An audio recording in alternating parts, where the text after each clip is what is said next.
Hello.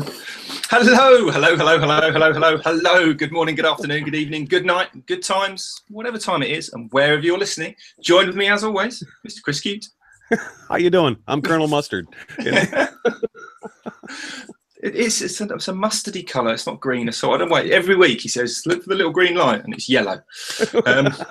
Alan's fortunately for Alan's got a power outage at the moment. I think he is not a real podcaster, according to Jamie. Not a real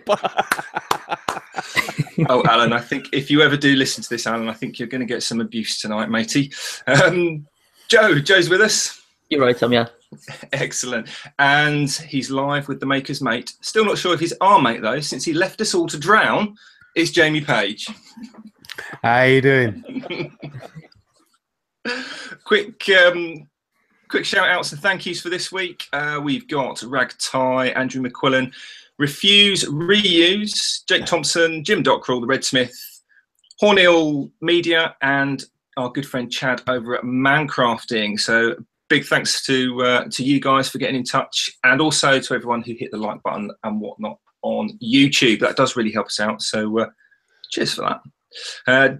Don't forget, you can also catch us on all of your favourite podcast streaming platform things. And we do have some sponsors again this week. So very quickly, today's podcast brought to you in part by Yorkshire Grit, the wood turner's abrasive paste. If you want more information, visit Yorkshire-grit.com. Quick edit for you there, Joe. Also, our good friend Chad from Mancrafting. And we are still doing the monthly giveaway for one of Chad's awesome mugs. And did anyone see that on Instagram? I think he's amazing. I think they just, I can't wait to get my Mancrafting mug. I'm really, really looking forward to it. So links to all those will be in the description for whatever platform you're currently listening on, and also over at our website, makersinternationalpodcast.com/sponsors. Jamie's nodding. That's good. I got it right. Excellent. I'm going to skip the random listener questions from you just yet, Chris, because I've got a whole list of them here that we should be going through. And that, of course, is going to be our main topic for this evening. So I've got a little note here that says, look at my iPad, big long list of questions. So do you want me to ask the first question, or do we, in fact, before we go into that, should we just do a quick recap? How's everyone getting on with their router/scroll saw challenge project? So you guys, Jamie? I've got a pattern, if that's any help. Is it floral? I bet it's floral knowing you, isn't it? Yeah, it is, yeah. it's a floral zombie. It's a floral zombie. I thought, Jamie, you'd be working on the router because I knew that was going to take you longer. And there's you must be joking. That's easiest. That's easier than a scroll saw. Oh, okay. Because as of today, and this is the 15th of October when we're recording this. So as of today, there's only 28. There's only like 13 days left. Yeah, there's only two weeks left in this challenge. So people need to get busy if they haven't started yet. Yeah, and if that kind of scares me. I'll be totally honest with you. I have not got a clue what I'm going to do for the router challenge yet. Got to pull your finger out. I will come up with something. So yeah, I think you'll have to come up with it pretty quick, mate. Because I haven't started either. I'll be totally honest with you. Richie. Mickey Mouse is not exactly a Halloween theme. Well, that was my practice run, and I can tell that you're running scared already. Mind you, the portrait of me is kind of scary. Well, that's because it's a portrait of you. You kind of submit that. Excellent. Are you, Jamie? Joe, Chris, are you entering this as well? Are you going for this? Oh no. I mean, I would love to. I would love to, but neither the router nor the scroll saw is my forte. I'm probably would be better with the router, but the scroll saw. No, Jamie, I love you, but no, I'm sorry, I can't do it. It's just priorities with me at the minute as well. Just got that busy, like with all the different stuff I got to do. So if it was any other time, then definitely I'd show you all up, but I can't, unfortunately. So you'll just have to make do without me. Oh, that's right. Yeah. So you're not busy then? No, I totally forgot.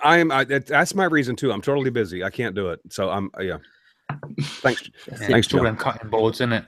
Thanks, Joe. Yeah, no. Shut up, Jamie. Shut up, Jamie. I'll do a scroll saw project if you shut up.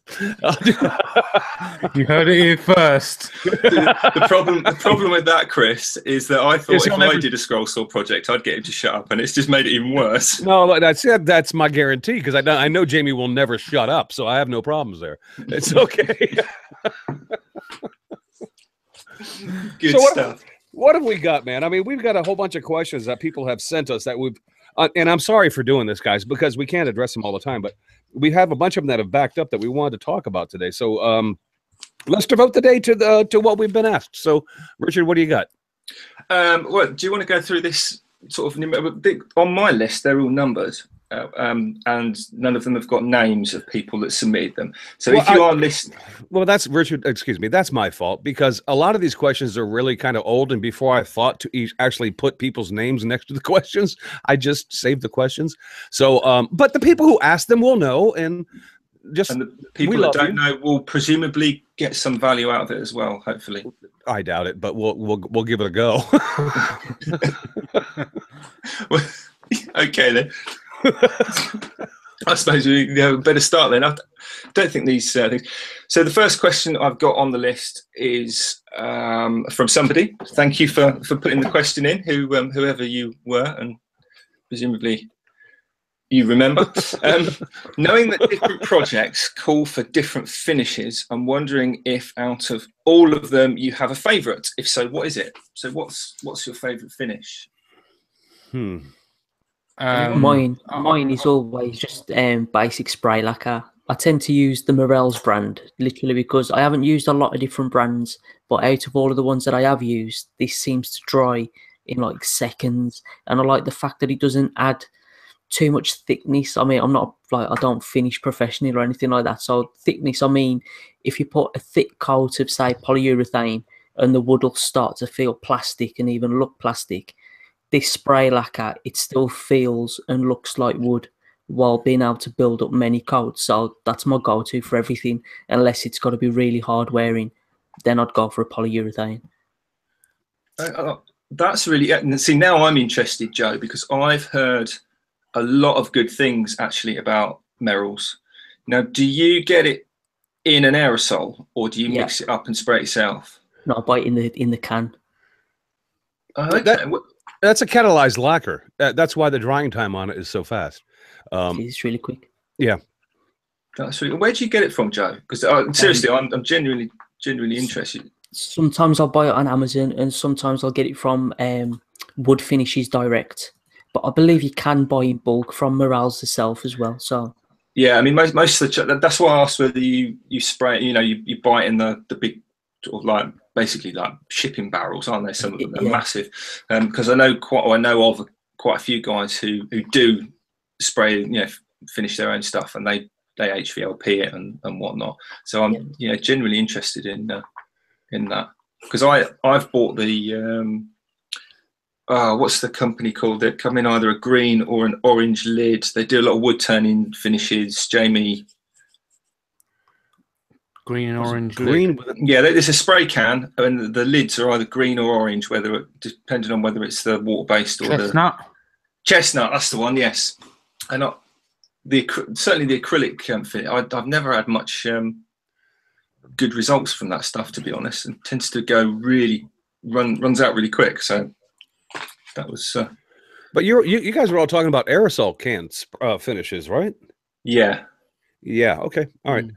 It's that's a really hard question to answer, because it really depends on the project. It's like Chris was saying. For me, for wood turning, I obviously go for Yorkshire Grit, which is obviously one of our sponsors, which you can just stop there with Yorkshire Grit if you wanted to. But after that, I'll go for the normal Danish oil, then Hampshire Sheen wax. That's that's basically three of my primary finishes: Yorkshire Grit, Hampshire Danish oil, and Hampshire Sheen. That's it, and it's just an awesome finish. Well, my perspective on that is and it's a complicated answer, because it really depends on what the project is and what it's going to be used for. if it's going to be handled a lot, you want to use one finish. If it's going to be an outdoor project like the barbecue cart that I made, you're going to want to use a different finish, and that would be my favorite finish for that project. There are a lot of projects that we make that I really want to have, like Joe was talking about with the lacquer. I really want to have a finish on the project, but I want to be able to still feel the wood and not have it look like it's coated in plastic. But in other cases, a polyurethane makes a lot of sense. So it's a real tough answer to say that I don't have a single finish that is my favorite, because I have different projects, and for each different project, I have a finish that would be my favorite for that. Like for instance, if I was going to do a bandsaw box, and I've made a bunch of them, if you make a bandsaw box, I happen to like bandsaw boxes that are going to sit on probably your wife's dresser, holding her jewelry or whatever the case may be. I like to have a beeswax finish on that, just because it's a very thin finish. It's not going to take a lot of abuse, and you can still feel the wood, and it gives it a nice color.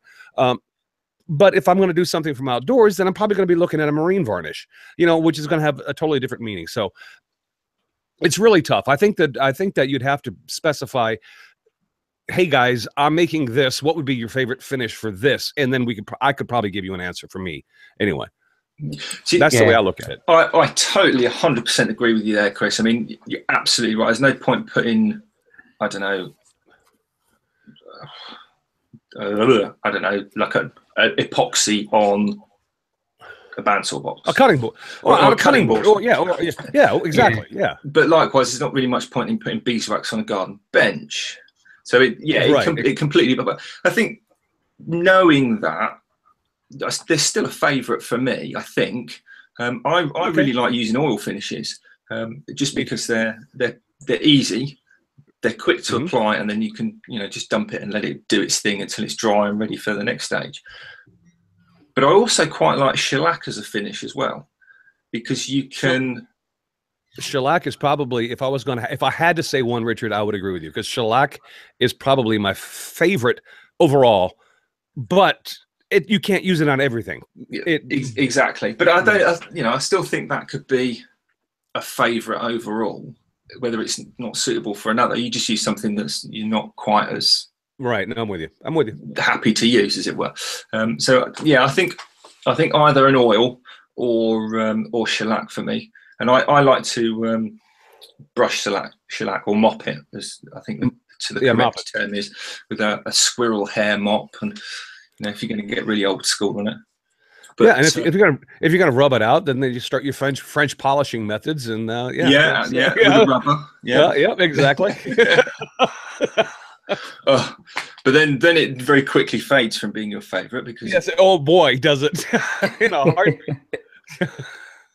But it is absolutely gorgeous. But the reason for why I say shellac is for the same reason that Joe mentioned the spray lacquer, is because the drying time on shellac is extremely fast, because it's a denatured alcohol product, and you can put a coat on, and you apply shellac in a very thin coat, so it dries extremely quickly. If you want to spray it, then you need to add what is basically a lacquer retarder or a thinner to it. So otherwise you can run into some blushing. If you're doing, if you're mixing up some shellac and you're looking to use your own spray gun as opposed to the aerosol can, which comes pre-mixed, you need to add some lacquer retarder, because you can get blushing. And if you know what when you're finishing a piece, and all of a sudden these white spots all of a sudden starting to appear in your finish, that's called blushing, and you can have a problem with shellac when you're spraying it by doing that. But if you add the lacquer retarder, it will diminish that, and it's it's a joy to use, just because it dries so quickly and you can be done so fast. And just put it aside, and that's why I like it, because I'm impatient and I like to have things done and gone. Bye-bye. Thank you. Move on to the next thing. Exactly. But if you're spraying a polyurethane, it can take a good 24 hours for it to cure, and in that time the dust settles on it and all kinds of crap, and you're just kind of pulling your hair out. So yeah, shellac's a great finish to use. Anyway, well, that actually leads us quite nicely into this is, I think, a slightly more recent question, because we've actually got a name to this. This was a question that Ragtie asked. He wanted to know about how does the weather affect your workshops, whether it be heat, cold, moisture, curing times, etc. Do you Do you guys have an issue with that? I mean, I have just all sorts of crazy issues depending on what time. Not so long ago, the weather was joining me in my workshop. The roof was leaking. Yeah, been there. So, apart from that, I mean, I don't have a heater out there. If it gets too cold, I just put on an extra sweater. So I don't know if you Americans know jumper. But yeah, apart from that, like an extra coat, extra top, that's it. But normally, if it does get too cold, normally a spotlight or something like that is good enough to heat up my workshop. It's that small. But yeah, that's about it. Really, it's not don't really affect any cost. Really, only the cost of using of the tools. Well, I can tell you, and I'm getting close to that time to where in the winter, I have to move my glue and all of my finishes indoor to my heated area of my house because my shop is not heated and it's not insulated. And if I don't do that, then I have to go out and restock my finishing cabinet and my glue, every year because it gets down to below zero where I live. And so, yeah, it's just not good for finishes and or glue, and trying to expecting something to the curing time on a finish at like below 32 degrees Fahrenheit, it's just not going to happen. It's going to be wet until friggin' April. And glue, it doesn't cure. So you have to bring that stuff inside. And my wife hates it when I do that, but that's just a fact of life. I mean, as far as, rain and things of that nature, that doesn't bother me. It's cold. And until I insulate my shop and can actually heat it, that's going to be a constant issue. So, yeah, it does affect what I do during the winter months. Absolutely. Where you are in the States, Chris, do you have the opposite effect in the summer, or do you have quite a temperate sort of summer season? Sometimes it can be brutal up here, and sometimes it's not. This summer that we just went through has been extremely mild. And there's been times where I've been out in the shop working and I'm just like dripping with sweat, because it's the humidity and the heat combined. But we had a very temperate summer this year. So I'm lucky this year. But the past summers, Richard, yes, that has become a problem. But when I was living in Florida, oh boy, you get the opposite effect. Oh my God, that's 9 months, 9 to 10 months out of the year I had to deal with that. So it's not like I'm not used to it. It's just, it's different things to deal with. That's all. And the humidity obviously rises. You've got wetter wood that you're dealing with, and you've got finishes that take longer. It can be a nightmare. Depending on where you're at, it can be a nightmare. Oh dear. I'm guessing, Joe, you have a similar sort of challenge to me and Jamie in that sense. Do you have to put your dressing gown on in the cold, or maybe a thick pair of socks under your slippers? Well, I still don't wear any shoes or socks, so that'll never change. But I might put on some joggers when it's getting a bit nippy outside. But I've actually got like a little electric heater because I don't want to risk running any gas or like flame in my workshop to heat it. So I've got a little, I forget the brand of it, but it's a red box kind of heater kind of thing, and it actually heats up the shed really good. And it gets to the point where it's like it gets too hot, so I have to keep turning it off. But as far as affecting finishes, it plays a big part with me with painting, because I do like to spray paint. And of course, if I'm not doing it outside, parents aren't very happy about me spraying paint in my bedroom. But other finishes, I always do those in my bedroom. I never do other finishes in my shed purely because of the dust. So luckily the house is heated, so I don't have an issue with finishes, luckily. So that's something that's different. I mean, the whole temperature thing really is something that I personally don't think about to my detriment, because then when you've got like a miserable day and it's a bit overcast and a bit damp in the air, and you go, I need to paint this now, and then it's like, oh, that's why it's taking 7 hours to dry, and it does my head in. But in the summer, it's not so bad these last couple of years, because if you look in any of my sort of videos at the back, you'll see I put a load of polystyrene in, and to try and block the heat out. When I first started working in there, the very first summer, it was up to 50 degrees C at times. I know that's warm. Yes, that is very warm. And the only reason I know that is, you get like the little alcohol filled glass thermometers. Mm-hmm. Yeah, we went to the garden centre, and I was like, yeah, it's really hot in there. And we just happened to go to the garden centre for another reason. And I saw this thing on the side. It was like a couple of quid. I was like, I'm going to get one of those because I'm interested as to just how warm it's getting in there. And brought it home, put it on the side. I actually put it on the pillar drill table. And then we had to go in somewhere else, and they left it on the side. And we were out about an hour and a half. And of course, the conservatory was all closed up and all the rest of it. And when I came back, it got so hot, it had gone off the scale, and the red alcohol inside it had just expanded so much, it literally blew the bulb at the bottom. So it just exploded and shot all this red alcohol like as if somebody had just been stabbed in the neck, and it had just gone and it just sprayed all up the window and all across the pillar drill table, like literally just someone had been butchered. And the scale on it was at 50, so then you get like a little bit at the top. So that's how I know when it's really hot, it gets up to 50 degrees in there, and you just can't work in that heat. I mean, even with the window and both the doors open and a fan going, it's just can't do it. Yeah, it's tough. Let's face it. Those are the hard times. Like winter is my hard time, but you know what? There are, once you go through it many times, you figure out how to adjust and how to get things done. So, yeah, I can still keep going, but it's not as let's put it this way: it's not as fun and it's not as easy when the temperatures are temperate. So, Ragtai, I hope that answers your question. But yeah, man, I mean, as well as anybody, my friend, weather can affect everything you do.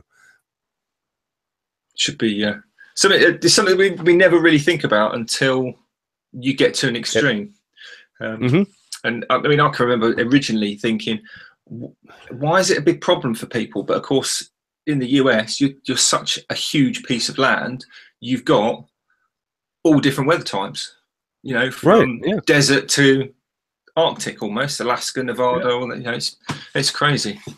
But, excellent. Right. So what's the next question? What's the next question on here? I'll tell you what, Jamie, pick a number between 2 and 10. You'd have to unmute yourself first. Try to unmute yourself first there, Jamie. 9. 9. Okay. So again, I don't know who this was. I meant no. Fine, I'll pick a number then, and I'm going to pick number 9. when you look at something someone else has created, do you automatically look at it critically, or do you first admire the work that was put into it? I suppose it depends on who the person is that made it, but other than that,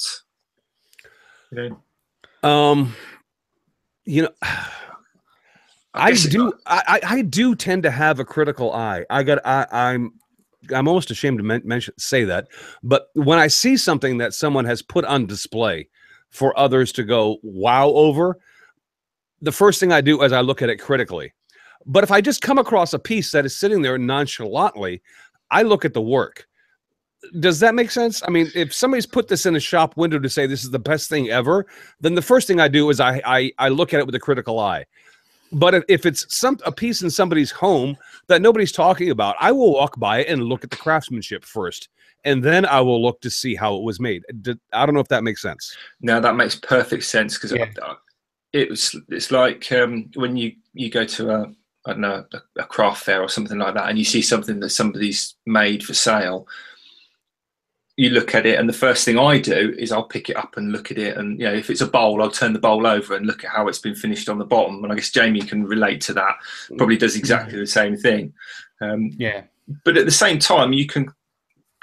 It's not criticism, so it's not done in a critical way. It's done in a, for me personally, it's done in a curiosity way. How does this person finish the bottom of their bowls? What technique this person used, rather than, oh, you haven't done a very good job of that. That's not the kind of approach it's coming from.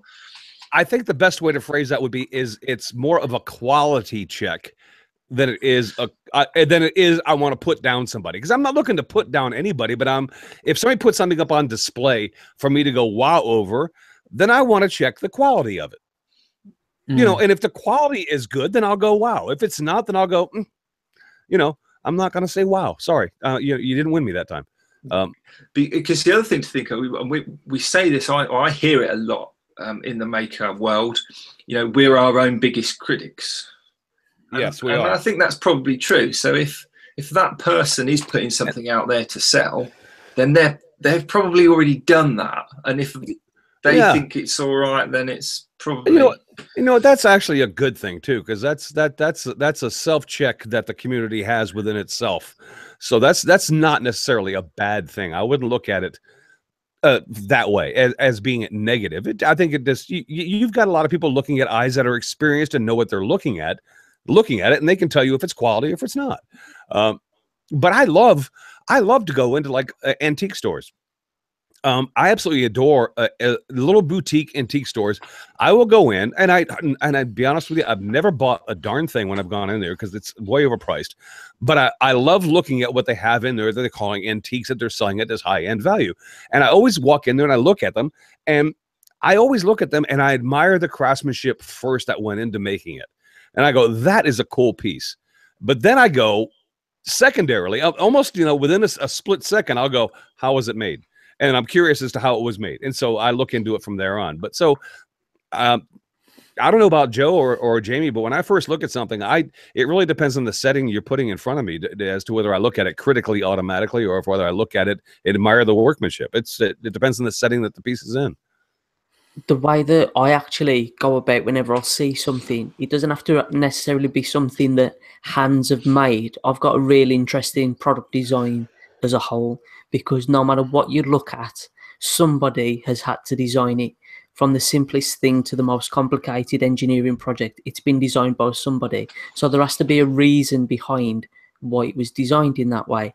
So you would look at it, you would call it critical as the way you dismantle things. But say if it's something that's mass produced, so say you're walking around IKEA or some other big box kind of store that sells furniture or other items, then I'll admire the design of a piece, of how it looks and maybe its function. And then I'll break it apart in my mind of how could I recreate that, and could I do it to a higher standard than what they're doing in mass production. And I also like to look at the costs involved as well, because recently doing those bunk beds not too long ago, I mean, IKEA gets slated a lot for the quality of the furniture and stuff, but the bunk beds that I brought from IKEA, they was really sturdy and they was dirt cheap as well, and I could not have made them to a higher standard for less money. So that worked out for me. Now, for other handcrafted makers putting projects out there, maybe at stalls or YouTube videos, photos on Instagram, it's purely admiring the work, because that's where we get most of our inspiration, I believe, is from other people in the community. Definitely. So you see what others are working on, and I'll see a project and you admire it, and then it's, well, how could I put a twist onto that? Or I like that idea, but I might have done it this way. And then you go off into your own tangent. It's not being critical of their work. It's admiring their first original idea and then wanting to be unique from that idea, kind of thing. Kind of goes back to what everyone always says about, basically making what somebody else has already made, but putting your twist on it. It's very hard to make something that's totally unique. Like, it's near to impossible. So there's always going to be somebody who's done it before you. There's going to be hundreds, thousands of people that have done it before you. So it's tough. I mean, the wheel has already been invented. It's just we're going back and looking at it and going, well, how did they make that wheel, and how would I actually do it? And that's what you're doing. And there's nothing wrong with that. I think that's awesome, because you know what that is? The person who made that piece that you're looking at is an inspiration. See? Because they've given you an idea and you've looked at it and gone, I like that idea. It's a cool and that gets back to how you look at things, whether it's critically or whatever. I've seen a lot of cool looking things that I thought were made not so well, but I thought the idea and the way they displayed it was really, really cool. But I always thought that I went, you know what, if I was going to do that, I would do it this way. And then a few times it's inspired me to go do my own. And so it's an inspiration, if nothing else. And so there's no way I look at anything I see that was done by somebody and look at it as a fail. Because if they've inspired me to go, even if it's just a passing glancing on, I wouldn't have done dovetail joints there, I would have done box joints, then they've inspired me to think about it. So I have a hard time with the word critical, I guess, if I'm to be honest. I've actually got an instance where I would say it might sound bad, but I hope the way that I explain it doesn't come across so bad. Because I don't make things to sell professionally. I'll make for friends and family kind of thing. And as you've said, we're our own biggest critics. So I always like to see pieces that people do make professionally and sell. And I'll look for mistakes and look for like not very good finish to make myself feel better. So if I've made something for a friend and I see everything that's wrong with it, and I'm thinking, no way would I be able to sell this if I wasn't making it for a friend. And then I might see something made by somebody else who is offering it for sale. And I think that, well, mine was made better than that. It makes me feel more comfortable that I've done a better job for my friend kind of thing. So that's looking at it critically, and that's something that I do a lot.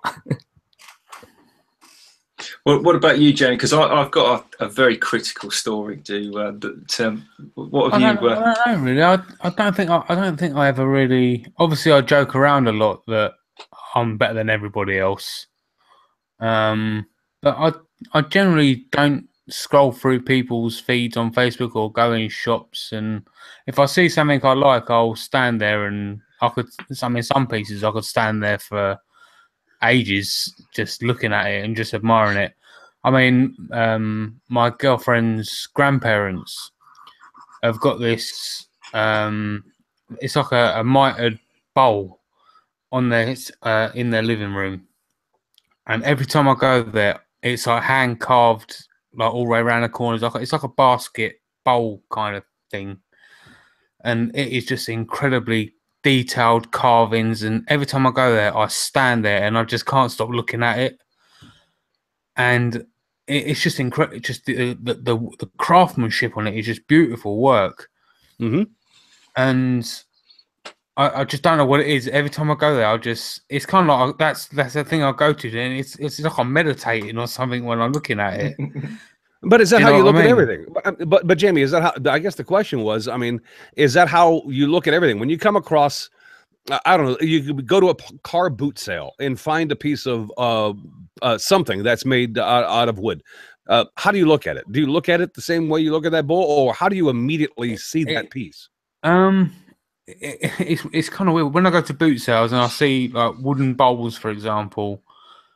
It pains me to see wooden bowls just sitting there going to waste. So that's why I'm glad I've got a lathe now, because I'll go and buy them and refinish them. Good for you. Good for you. But you know what? That's what I'm talking about. Because even if it's and forgive me, Joe, here comes an edit for you. All right. Because even if it's a shit bowl, you will go grab it and you will retune it and do it the way that you would have done it in the first place. Right. Yeah. So it's an inspiration. It's a matter of going, you know what? I love this bowl, but it could have been done better. So I'm going to buy it and I'm going to turn it and make it myself. But I mean, take them tigers, for example. Yes, I am extremely proud of how they came out. But despite how well they came out and how long they took me, I still wouldn't go along and criticize someone that done a tiger as well that only took them an hour. Do you know what I mean? Yeah. Because you can appreciate what's been put into that. Do you know what I mean? I think it's a lot to do with the sort of the setting, because up until now we've sort of been talking about things that other people have made for either pleasure or maybe to sell. And if something is made to sell and it is of a quality which doesn't reflect the price tag, shall we say, in a particular direction, i.e., they want lots of money and perhaps the person looking to buy it doesn't perceive it as being that, then there's a choice involved. But doing work for people when they say, I want you to come here and do this, that, or the other, and yeah, okay, I'll do that. Instantly, people expect the very highest quality, obviously. Yeah. Because the way that system works is, we want you to do this. Okay, well, I can do that. It's going to cost that much before you've seen it. It's like buying a house before you've even seen the plans. You've no idea what you're paying for, actually. And I have been in that environment. I've seen a lot of things where people have been charged for some really bad work. And one thing I'll say is I never go into a customer's house and go, God, bloody, how do they sleep at night? Because that's just unprofessional. I never slate other trades. I might think it, but I'll never say it out loud because it's just unprofessional. So I have seen a lot of kind of horror things, you know, bath panels made out of chipboard where they haven't had the edges sealed, and even bath panels that people have bought from the shop that have been made out of MDF where the edges haven't been sealed, and you know the kids in the bath and splashing along, and it's just that half-inch MDF bath panel is now 1.5 inches thick because it's 90% water. And the story I was going to tell, that the first ever date I went on with Kat, we went to a little coffee house, restaurant-y cafe type place, and she was off doing whatever it was she was doing. I was sat at the table and just sort of, you know, looking around, and for some reason I just happened to look down into the corner and saw this bit of skirted board, which it looked like my daughter had put it in. You know, the joinery on this bit of skirting or baseboard was just absolutely dog, and you just think somebody has been brought in, most likely, to do that job, and they've charged somebody for that. You know, it doesn't matter how much you charge too much because it's horrible. So then in that instance, then yes, I am critical, but I like to think I'm critical of my own work as well, because if you know, we're all our own worst critics. There's no doubt about that. So, I hope that answers that question. Richard, we've got a few from. I know Richard Martin had one. I know Gerald the Redsmith had one, and we've got a bunch more that we haven't even addressed, and we're running short on time. So, pick one and let's see if we can knock some of these out, because otherwise we've got another episode in the wings, which I suppose isn't a bad thing, but it should be. It's always good to have material, as they say. Well, Richard Martin, I'm going to ask this one because Jamie is doing horrible things with his t-shirt. That's going to sound so much worse when you're listening and not watching this. That's for Steve Maker out in the chat. He wants to know who's got the "Don't Be a Dick" t-shirt on. I thought I'd confuse him and say there's two of us. I'm really glad you explained that, because for somebody listening down the line, that's going to have been a little bit strange. Anyway, Richard Martin asked a question. What's the best tool for making a picture, and why is it a router? I think he's just stirring the pot. I think he might be stirring the pot there. Richard, and I love you for that, Richard. But the best tool for making a picture is not necessarily the router. But you know what? I'll let Jamie have this one. Go ahead, Jamie. I'm going to say a pencil. Oh, because you could draw a picture. I get it. That's a tool. You're right. It is. Yeah, or a pen. Or a pen. Or a paintbrush. I mean, you know, there are a few artists out there that would claim that a paintbrush is actually the best tool for a picture, but just little guys like I don't know, the guy who painted Mona Lisa, those people, insignificant folks. But other than that, I don't think they used a router to do it with. Or you could dip your middle finger in some ink. Like the old cave paintings. Chop and stick. Or if you've got a spare 10 minutes, you could Google Prick Asshole and see how he does his paintings. If you've never seen him before. You know what? I don't think I'll ever will see him, Joe, just because I know you. And no. Joe's never going to give it up, is he? No, we're not going there. We're not going there. But and that edit is on you, my friend. I'm sorry. That's leaving it. Right. Well, we're going to move right on from that. I'd love to visit that question in far more depth, but not with the way Joe's taking this conversation. So, could you tell me what you think defines a maker, or defines someone as a maker?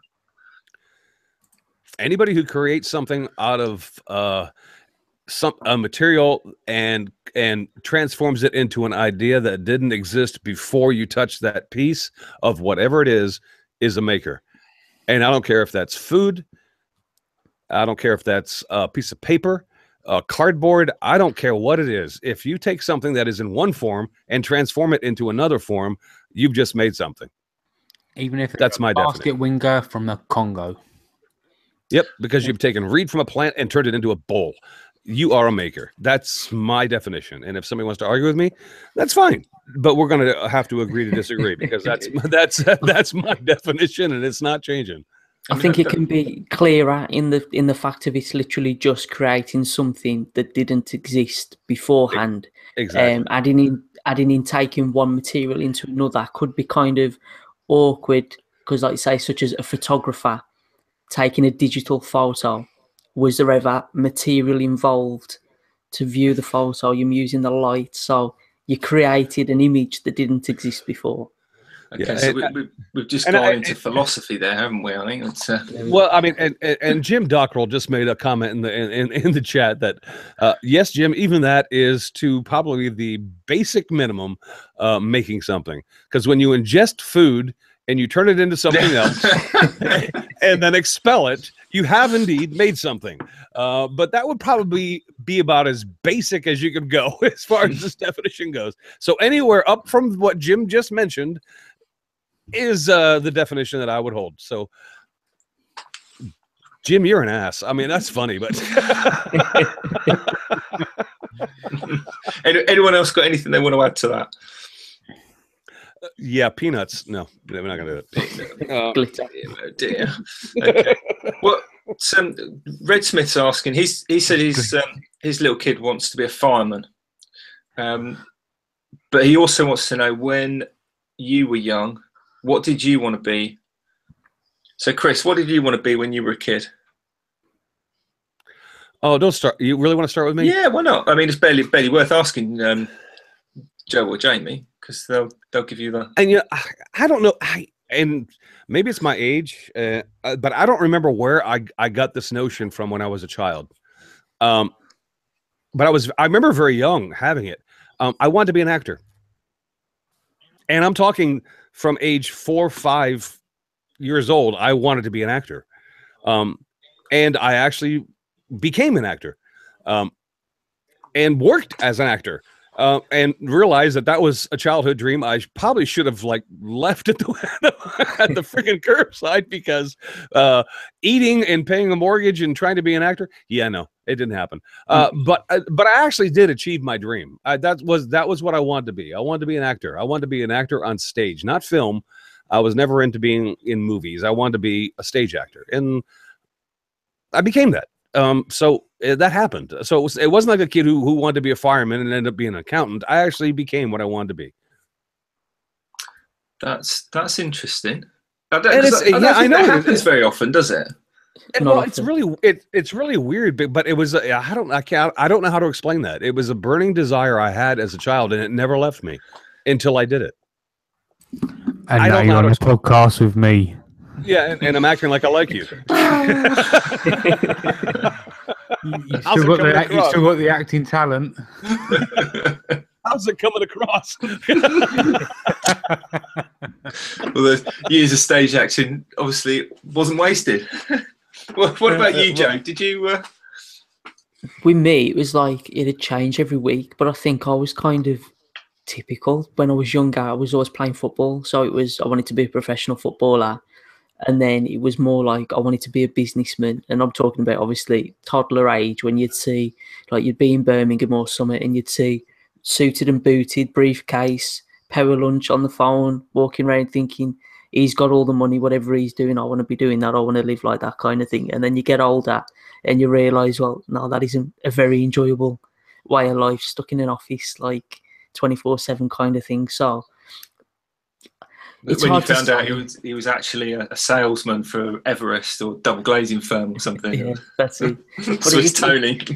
It's tough. I mean, football, and then I did 10-pin bowling for quite a while. So there's always a notion of, maybe I could do 10-pin bowling professionally, because I do know that in America, tournaments, you can win decent money from 10-pin bowling as well. So, oh yeah, but no, gave it up. What about you, Jamie? Well, I guess Joe could have been a pin. I need a red collar. Yeah, red collar. Well, watch, Jamie's going to tell us he always wanted to be a ball. Anyway, go ahead. Yeah, I'm going to be a ball. I'm certainly in the right shape for it. Halfway there. Yeah. What about me? I always wanted to be in the maker trade, if you like. Because you're dad. I always wanted to, I never wanted to do anything else but do things where I could get my hands dirty. Like you all know, with my dad, he was on building sites from as long as I can remember. He was on building site. I mean, he left the army when I was born, and from as long as I can remember, he was on building sites. So that's basically all I ever wanted to do. So yeah, it was definitely going to be something along the lines of either a trade like a woodworking, bricklayer, something along the lines of a building site kind of job, you know. Well, hearing what Jim made recently, I think he's a bricklayer, isn't he? He's certainly something. Richard, what about you? Well, I've been sort of trying to put the answer off because I can't honestly remember from being a kid. Well, Not that old. You didn't have. I'm not that old. But what I'm saying is, I don't remember being a kid and wanting to be. Well, let me ask fireman let me ask you a question, because everybody's aunt or uncle or somebody who was a relative of the family would always come over when you were a little wee lad, and they would say, "And what do you want to be when you grow up?" What was your answer? I can't remember. I honestly can't remember. From up until I was anything before 13 years old, and I remember being 13 and I joined the Air Cadets because at that time I wanted to join the Air Force. I didn't want to be a pilot, but I wanted to join the Air Force. But honestly, from 0 to 13, I cannot at all remember wanting to be anything. Selling confectionery at the beach. You know what? That's not a bad trade. I don't know if you're certainly not going to be. You're not going to be living like Howard Hughes. You're not going to be living like Howard Hughes, but you can't beat the view. I mean, that's a great gig. Genuinely, before 13, I couldn't tell you what I wanted to be. No idea. It might have been something like train driver or I don't know. No idea. Weird one, that. Bit of an anticlimax for that question, I think. Really, well, probably good to move on. Well, Richard, can I help you out? Because there's one question here that I actually want to address that we've accumulated, and it's a real quick and it should be a real easy one. The question was, what is the first thing that you ever quote unquote made, and do you still have it? First thing. What's the first thing that you can remember, even if it was as a child, and I kind of define the first thing I ever made is the first thing I kind of look at as being the first thing I put a coat of finish on, because there were a lot of things that I made prior to that. But, you know, when you're looking at making something proper that can be used by somebody else, what's the first thing that you ever made? And do you still have it, or did you give it away? I'll tell you what, yes. One of the very first things I ever made was something I made would have been in primary school. And we get it out every single year, still to this day at Christmas, and it hangs on the Christmas tree, which is like a paper stocking. That's basically it. Just normal school glue and rubbish, and glitter and all kinds of fun stuff. Yeah, glitter and all that sort of stuff. And that must have been when I was about 4 or 5.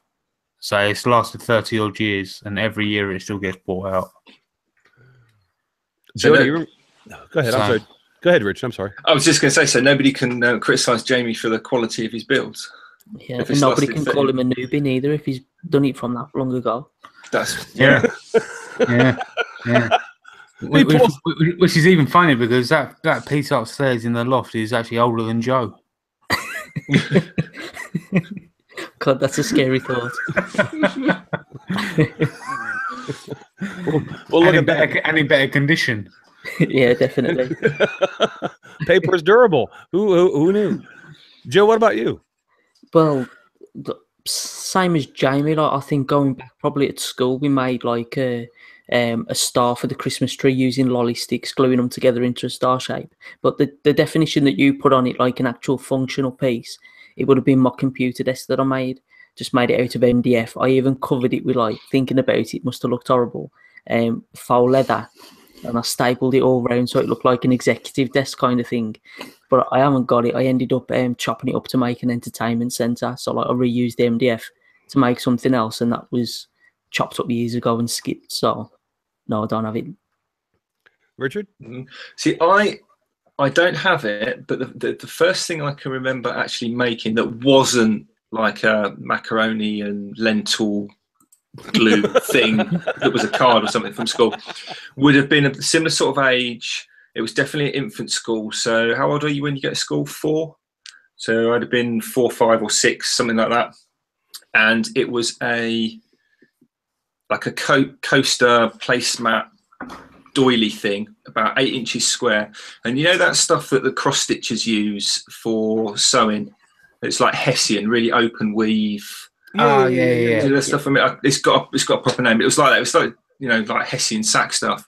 The thread must have been like, you know, 16 gauge wire in size. It was enormous, you know, and a needle that was more like a knitting needle.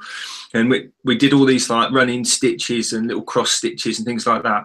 And I actually gave it away, and it wasn't until years and years after that I found out. My mum was really disappointed because she wanted it, and I gave it to my auntie, and I never regretted giving it to my auntie until, you know, my grandfather passed away, my auntie passed away, and we never saw it again. It just got lost in time and whatnot. So for that reason alone, no, we haven't got it, and I did it. But I know for a fact my mum kept everything I ever made.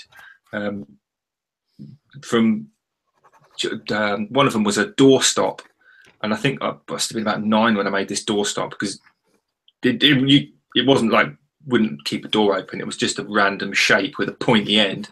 And there's no way it would get under a door. But it was made out of a piece of 15mm birch ply, and I just sanded it to death and put some wax on it. And we've still got that. So that was the first thing I can remember. What about you? Me? The first thing I can ever say that I made that was functional, I made for my mother. Was it like a flint arrowhead or something? No. You know,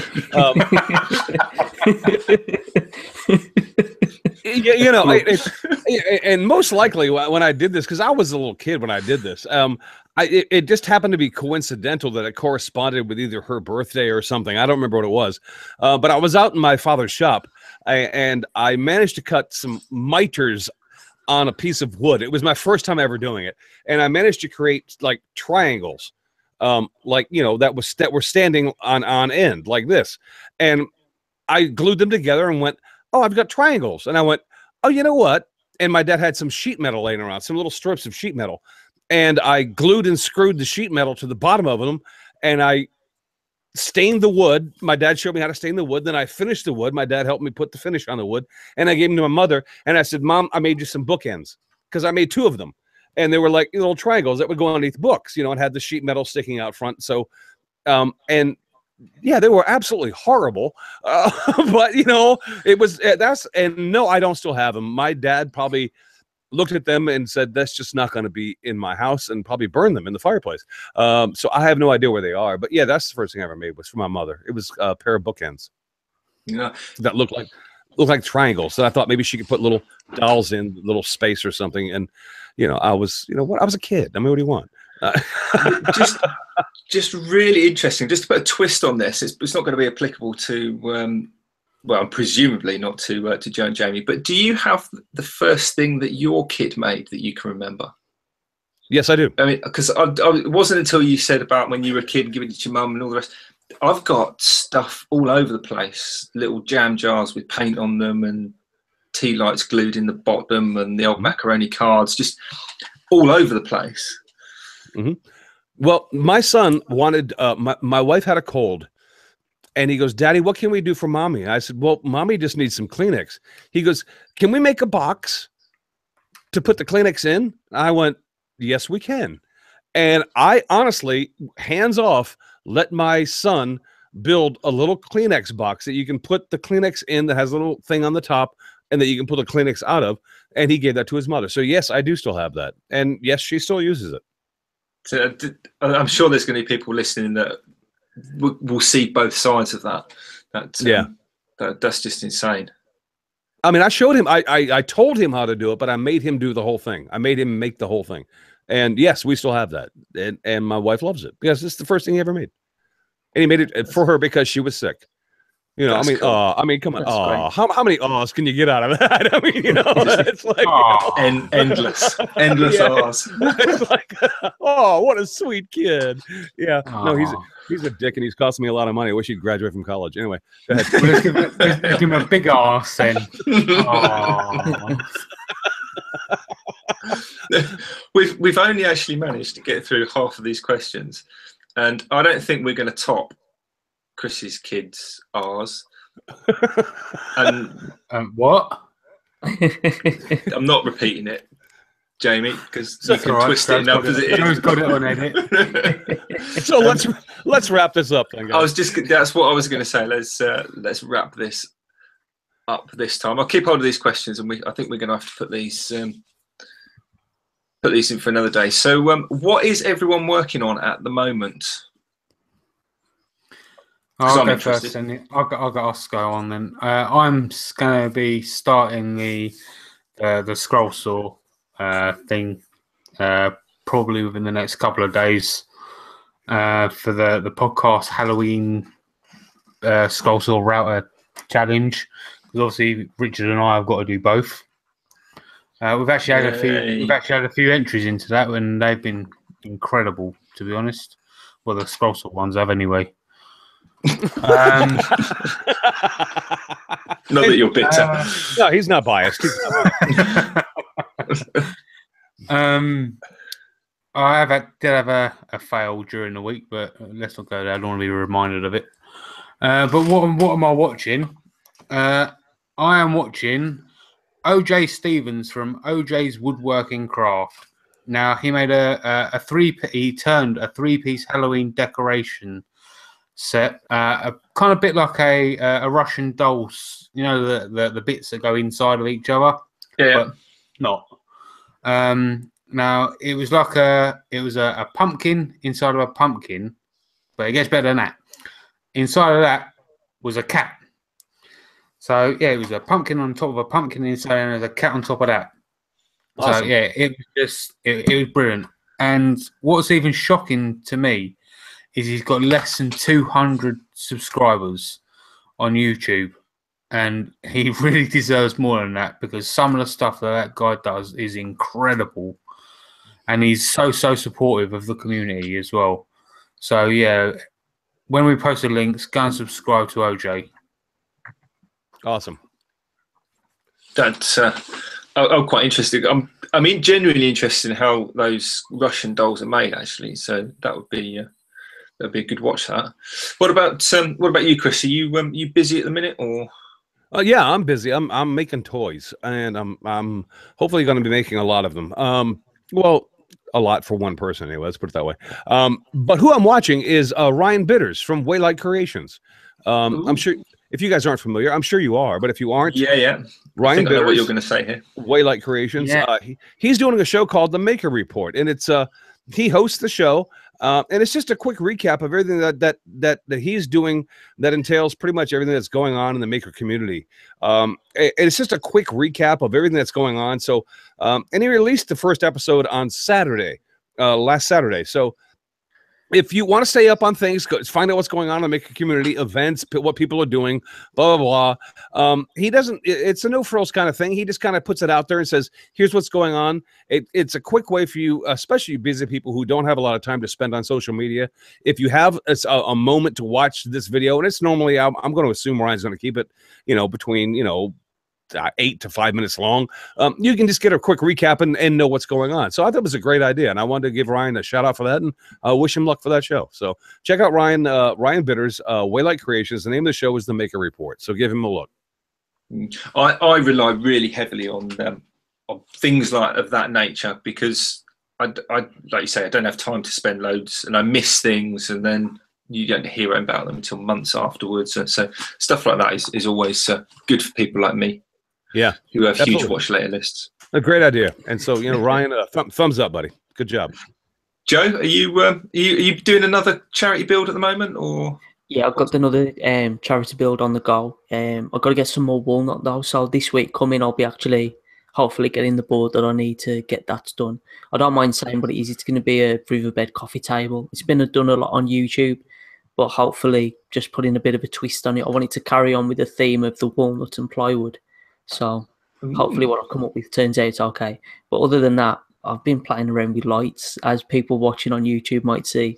I've got some of those Philip Hue lights. So I've been playing around with different settings and setups with lamps and trying to see how it can improve my videos and stuff. And I'm impressed with them so far. So hopefully people can see some improvements. And because of all of that, I haven't been watching YouTube at all. So unfortunately, I haven't got a shout out ready this week. But yeah.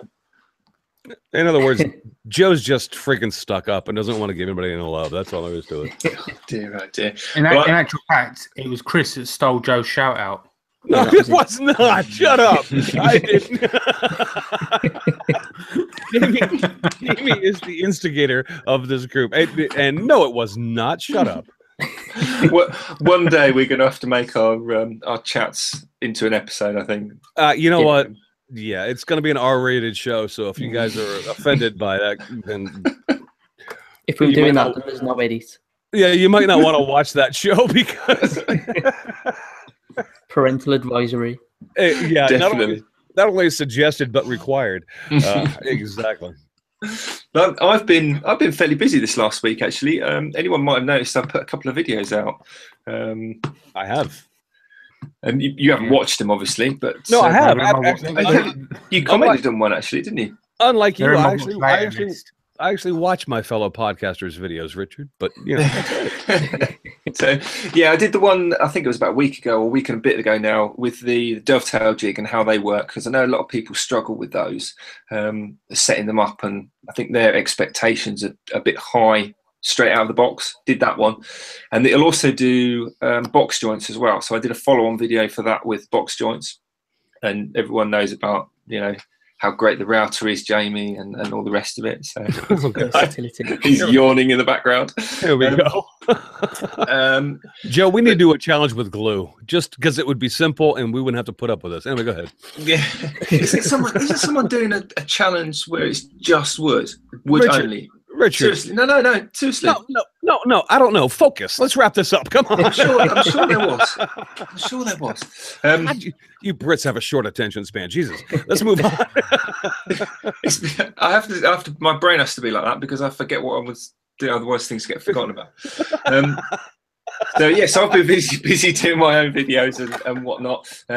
But I'm really excited about my next client job. I've got to build a big model railway in a loft. So it's going to be completely all bespoke to the loft, and there's a few walls in the way. So there'll be a bit of video in around that, I suspect. Not a build video, but hopefully for just because it's hopefully a bit different. But who have I been watching? Did any of you guys see Marius Hornberger's scissor lift table build? Yes, I did. Yes, but it's not the newest of videos. I think it's a couple of months old now, because obviously it's got like a bazillion views, as it should get.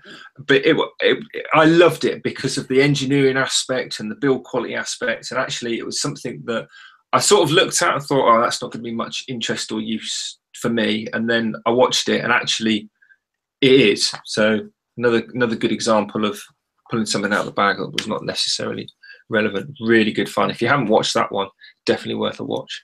And he's funny as well. Yeah, he's great. He's always entertaining. But so that's my shout out anyway. Yeah. So yeah, Jamie, do you want to quickly mention the contest again?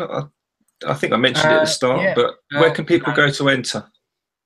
You can go to makersinternationalpodcast.com and there is a tab at the top called Challenges and Contests. All you do is you go there. There's all the rules and regulations there.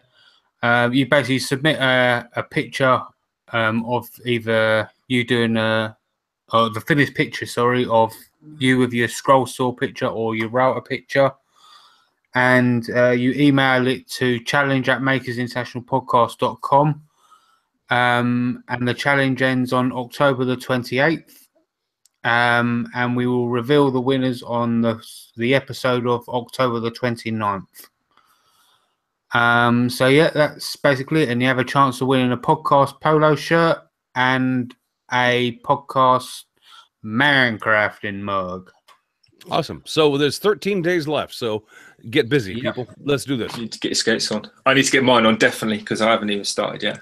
Yeah. So, have I missed anything, Chris? No, I think you're good, buddy. I think we managed to vaguely drag it back. Joe's like, no, we're done. So yeah, I think that just say bye. So yeah, where can everyone find you, Joe? On makersinternationalpodcast.com. Right, okay. Well, I've been Rick Morley. You can find me at... We're just going to finish it. So thanks for listening, if you still are listening, and we'll be back here next week. So you take care. Have a good week, everybody. See you next week. Have a week.